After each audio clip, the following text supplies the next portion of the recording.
না, হাদিকে ধারণ করতে পেরেছি বলে ঘরে ঘরে হাদির জন্ম হয়েছে।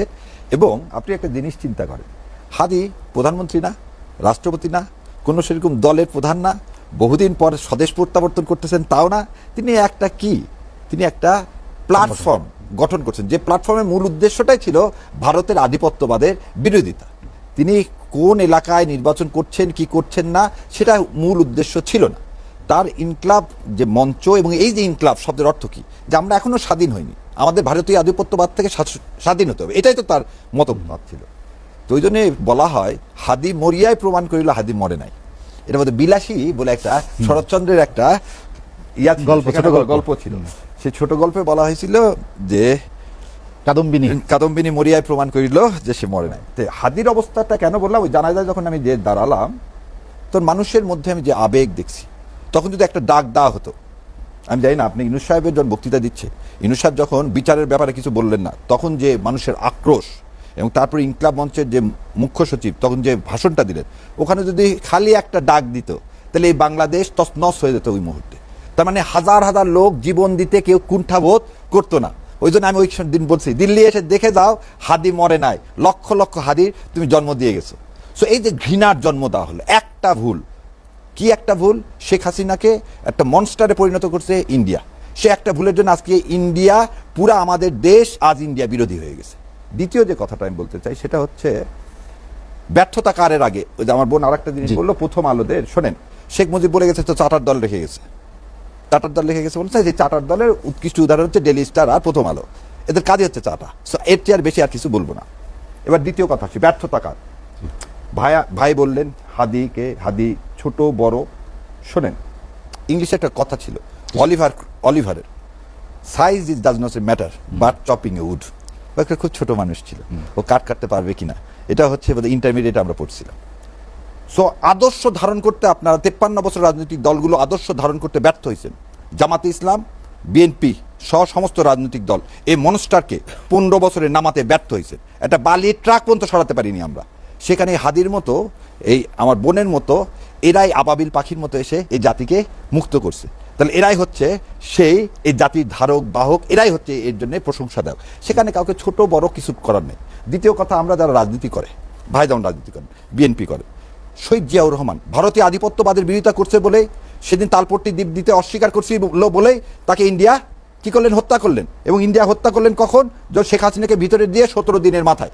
সো সবসময় একটা জিনিস মনে রাখতে হবে, আদর্শ, আমরা রাজনৈতিক দলগুলো আদর্শের উপর ভিত্তি করে। ঢাকা 8 আসনে মির্জা আব্বাস না আমার বোন না আমি, তা কিছু না, ওখানে মানুষ ভোট দেবে ধানের শীষে। ধানের শীষ মানে হচ্ছে আদর্শ, এখানে ক্যান্ডিডেট কোনো বিষয় না। তারেক রহমান আসবে, তার পরিচয় কি? তার পরিচয় হচ্ছে জিয়াউর রহমানের ছেলে, তার পরিচয় হচ্ছে সে হচ্ছে দেশনেত্রী বেগম খালেদা জিয়ার ছেলে। এর বাইরে তার সে কিছু না। এর বাইরে কি সে কিছু না? এর বাইরে কি, যে তার বাবা মা পরীক্ষিত নেতা, তার বাবা মা এদেশকে ধারণ করছে, তার বাবা মা ভারতীয় আধিপত্যবাদের বিরুদ্ধে আছে, সেই জন্য মানুষ ধানের শীষকে ভোট দিছে। ওই 90 সালে কেউ চিন্তাই করে না আওয়ামী লীগ তো মিষ্টি বিতরণ করতেছে যে তারা ক্ষমতায় যাচ্ছে। এই প্রথম আলোরা তখন ভোরের কাগজ ছিল, তারা তখন আওয়ামী লীগ চলে গেছে, আওয়ামী লীগ যায়নি। শোনেন, ক্ষমতা নির্ধারণ করা হচ্ছে আরশের মালিক, কে ক্ষমতায় যাবে আর কে ক্ষমতায় যাবে না। ওই প্রথম আলোর এই জরিপ টরিপের কিছু হয় না। সেই জন্যই বললাম যে আদর্শকে বিশ্বাস করতো হাদি, এবং আদর্শকে লালন করা হতো, আদর্শকে পালন করা। এখানে কে ক্ষুদ্র কে বৃহৎ এটা বলে এই জুলাই অভ্যুত্থানকে অবমাননা করা হবে। আর লাস্টে যে কথাটা বলছি, ব্যর্থতা কার। শোনেন, Awami League is not a factor now. ভোটে আওয়ামী লীগের ভোট হেনতান এগুলোর কোনো কিছু নেই। এখন ফ্যাক্টর হচ্ছে ইন্ডিয়া। আজকে আপনি একটা জিনিস দেখেন, কতখানে আমাদের আগরতলায় আমাদের হাইকমিশন তারা ভাঙচুর করছে, এবং এরা আজকে এক হাই কমিশন তো দিল্লিতে ভাঙচুর করে আবার আমার হাই কমিশনার প্রাণনাশের কি দিচ্ছে, থ্রেট দিচ্ছে। এ বিষয়ে আমাদের রাজনৈতিক দলগুলো সবাই একতা হয়ে আজকে কি করা উচিত ছিল? আজকে ডাক দেওয়া উচিত ছিল না? কোথায় সে? আমাদের সেই জায়গাটা কোথায়? এটাই আমাদের ব্যর্থতা। ভারতের বিরুদ্ধে আমরা এক হতে পারি না কেন?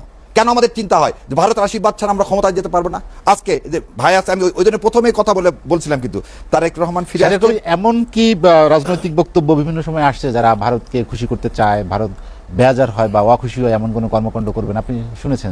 এইখানে কেন এই কথাটা ওইখানে প্রথমে শুরুতেই বলছি যে আমি বিশ্বাস করি শহীদ রাষ্ট্রপতি জিয়াউর রহমানের সন্তান, বেগম খালেদা জিয়ার সন্তান এদেশে এসে প্রথম কাজটাই করবে। কি কাজটা করবে? আজকে এই দেখায় দিই আপনাদেরকে, আনন্দবাজার পত্রিকায় যে কথাটা আসছে যে তারেক রহমান 3টা চুক্তি করে এদেশে আসতেছেন, উনি এসে প্রথমেই এই বক্তব্যটাই দিবেন যে ভারতের কাজ হচ্ছে আমাদের স্বাধীনতাকে বিকৃত করা, ভারতের কাজ হচ্ছে ন্যারেটিভ তৈরি করা যেটা অসত্য, এবং আমাদের জীবনে যতদিন হাদির মতো রক্ত আছে আমরা ভারতের আধিপত্যবাদের বিরোধিতা করে দেবো। আর এই ইলেকশন যে বললেন, ইলেকশন প্রথমেই বললেন না ভোট করতে দিতে চায় নাকি? আপনি একটা জিনিস বলেন তো, এই যে বললে আমি শস্যের মধ্যে ভোট, এই যে বোন সব বলছে, আমি আর ওই জন্য কিছু বলবো না। স্বরাষ্ট্র উপদেষ্টা, আইন উপদেষ্টারা বলে আমাদের কোনো ইয়াই নাই, লোভই নাই, আমাদেরকে জনগণ বসাইছে, যেদিন বলবে চলে যেতে সেদিন চলে যাবো। এই জানা যায় যখন আসিফ নজরুল ঢুকতেছিল তখন সমস্ত মানুষ 14-15 লক্ষ মানুষ ভুয়া ভুয়া বলে চিৎকার করে উঠছে। তার লজ্জা হয় না? যে সন্তানেরা তাকে জড়ায় ধরতো সবসময়, সেদিন তো সমস্ত ছেলে পেলে কাঁদতেছিল, তারা তো যে আসিফ নজরুলের বুকে মাথা দিয়ে কাঁদেনি, তাহলে তিনি ওই চেয়ার আঁকড়ায় ধরে আছেন কেন? কি কারণে? কি স্বাদ ওখানে? ও স্বাদটা হচ্ছে ও আরো কিছুদিন থাকার স্বাদ, ও স্বাদ পূরণ হবে না। ভোট আমরা 5 থেকে 8 তারিখে যেমন এই দেশকে পাহারা দিছি, আমরাই পাহারা দিয়ে এই ভোটটা করবো ইনশাল্লাহ। কারণ ভোট ছাড়া কোনো অল্টারনেটিভ ওয়ে নাই আমাদের সামনে, এবং ভারতীয় আধিপত্যবাদকে এই ভোটের মাধ্যমে আমরা পরাজিত করবো ইনশাল্লাহ। শাহরিয়ার কবির, যদি সর্ষের মধ্যেই ভূত থাকে, ভালো ভোট কিভাবে করবেন? উদাহরণ সৃষ্টি কিভাবে হবে? এই এখনই বলে দিলাম, 5 তারিখ থেকে 8 তারিখ পর্যন্ত তো সরকার ছিল না, বলছিল যারা যে এই সরকার পড়ে গেলে দুর্ভিক্ষ হবে, হয়নি আল্লাহর ইচ্ছে ইনশাল্লাহ। যে অরাজকতার একটা দেশে পুলিশ না থাকলে, আপনি পৃথিবীর একটা দেশ দেখান তো যেখানে পুলিশ নাই 3টা দিন কিছু হয়নি, আর আজকে আপনি বলতেছেন কার উপর আপনি ভরসা করবেন বলেন? পুলিশ নাই, এটা তো অস্বীকার করার কোনো উপায় নেই। আপনি এই আর্মি, নেভি, এয়ারফোর্স কার কত জায়গায় দিবেন? তাহলে ভোটটা যদি করতে চায়, এদেশের সমস্ত রাজনৈতিক দলগুলো যদি কমিটমেন্ট হয়, যেমন কেন ওই যে ভাইকে হয়তো আমি বুঝাতে পারিনি, হাদির আদর্শটা কি ছিল জানেন? এদেশের ভোটের অরাজকতা হয় 2টা জিনিস দিয়ে, টাকা আর মাসল। হাদির এই 2টার কোনটাই ছিল না। মানুষ টাকা পকেটে গুজিয়ে দিচ্ছে, সে সন্ধ্যাবেলা সে হিসাব দিয়ে দিচ্ছে। এই যে পরিচ্ছন্নতা, এই পরিচ্ছন্নতা যদি থাকে, আমাদের সব রাজনৈতিক দলের মধ্যে এই কমিটমেন্ট থাকে, আর সরকার তো মধ্যে যে ভূত আছে সে ভূত তো চায় না ইলেকশন হোক, কারণ তারা তো 2007-08-এর পুনরাবৃত্তি করতে চাচ্ছে বলে আমার কাছে মনে হচ্ছে। তাদের আরো খায়েশ আছে কিছুদিন ক্ষমতায় থাকা, সে খায়েশ ইনশাল্লাহ আমরা পূরণ হতে দিব না। হাদিরা মরে যে বলছে যে লক্ষ হাদি জন্ম নিছে, আমরাই ভোট কেন্দ্রে পাহারা দিব। আর আমরা যদি ভোট চুরি না করি, ভোট কেন শান্তিপূর্ণ হবে না? এবং আরো একটা জিনিস আপনাকে, এইভাবে ভোট কিন্তু পার্লামেন্টের ভোট না, খালি এবারে ভোট আমাদের ভাগ্যের পরিবর্তনের ভোট, জুলাই সনদের ভোট। জুলাই সনদ মানে ভারতীয় আধিপত্যবাদের কবর রচনার ভোট। তো এই ভোটকে পাহারা দেওয়া আমাদের নৈতিক দায়িত্ব, এই ভোটকে পাহারা দেওয়া আমাদের ইমানি দায়িত্ব, এবং এই ভোট হতে হবে, এবং এই ভোটটা আমাদেরকেই করতে হবে। ভোটের জন্য দেখেন, যেদিন তফসিল ঘোষণা করা হলো, সেই দিন রাতের বেলা রাষ্ট্রপতি হোয়াটসঅ্যাপে রয়টার্সে কিভাবে সাক্ষাৎকার দেয়, বাংলাদেশের রাষ্ট্রপতি সে হোয়াটসঅ্যাপে কিভাবে, সে তো শোনেন চুপ্পু সাহেব, এবার এইগুলো কথা বললে তো বহু কথা, চুপ্পু সাহেব কোন কোন কোম্পানির শেয়ার হোল্ডার ছিলেন এবং কোথায় থেকে কত টাকা নিয়েছে দেশের মানুষ সব জানে, তার নৈতিকতা নিয়ে সবাই জানে। তাকে ওখানে রাখা হয়েছে যে টিউটোলার হেড, সে একটা কাজ উনি পদত্যাগ করতে চান, উনি থাকতে চান না, উনি এখন বরং ভালো আছেন, নাহলে 14 শিখের মধ্যে থাকতে হতো। রাষ্ট্রপতি চুপ্পু সাহেব এখানে না থাকলে 14 শিখের মধ্যে, এবং ওটা ভালো লাগতেছে না, 14 শিখেই তিনি থাকতে চান। উনি হোয়াটসঅ্যাপে কিভাবে আমার দেশকে এই কাজটা করলেন, এবং সেটা কোন দিন করলেন? উনি তফসিল ঘোষণার দিন। এবার দ্বিতীয় দেখেন, যে লিস্টটা বাড়াইছে 50 জনের হিট লিস্ট, সেই লিস্টটাও বাড়ালো কিন্তু তফসিল ঘোষণার দিন। আপনি কিছু জিনিস অ্যাড করেন একটার সাথে আর একটা, এই যে হিট লিস্ট, এই হিট লিস্টটা কার ওয়েবসাইটে বের হলো? রোকেয়া প্রাচী যে ওয়েবসাইট চালায় সেই ওয়েবসাইটে বের হলো। তারই পরিপ্রেক্ষিতে শুক্রবার আমার ভাই হাদিকে গুলি করা হলো। তাহলে এই চেনটা যদি আপনি টানেন, তাহলে কি দেখতেছেন? এটা তার সামনে বাড়বে। কিন্তু এখন আপনাকে যেমন আজকে সরকার আমাকে গানম্যান, সরকার আমাকে, আমি না বলার পরও আজকে নিজে থেকে তারা সকাল থেকে বারবার ফোন করে আজকে আমাকে গানম্যান দিচ্ছে। সো সরকারের মধ্যে কিছু লোক আছে, আপনাকে একটা জিনিস চিন্তা করতে, ডক্টর ইউনূস না থাকলে আজকে আমরা এই যে জায়গায় যতটুকু আসি এটাও থাকতে পারতাম না ভাই। ডক্টর ইউনূস আছে বলে আমরা ওইভাবে চোখে চোখ রেখে ইন্ডিয়ার সাথে কথা বলেছি, সাম্যর মতো কথা বলো, কারণ আমাদের সাথে তো ইন্ডিয়ার জনগণের সাথে তো আমাদের কোনো বিরোধ নাই। একটা দেখেন সাউথ ব্লক, সেটা হচ্ছে দিল্লি, এই দিল্লির সাউথ ব্লকে হচ্ছে কংগ্রেস থাকুক আর বিজেপি থাকুক, তারা সবসময় বাংলাদেশকে করদ্রাষ্ট্র বাড়াতে চায়। কিন্তু ভারতের যে সাধারণ মানুষ, কেন আমাদের জুলাইয়ের জন্য কি কলকাতার নায়ক নায়িকারা সবাই মিছিল করেননি? করছেন তো। সো আপনি কেন 2টা দেশের জনগণকে মুখামুখি করে দিবেন? মুখামুখি করে, এটা হচ্ছে অপসংস্কৃতি, 2টা দেশের জনগণের না।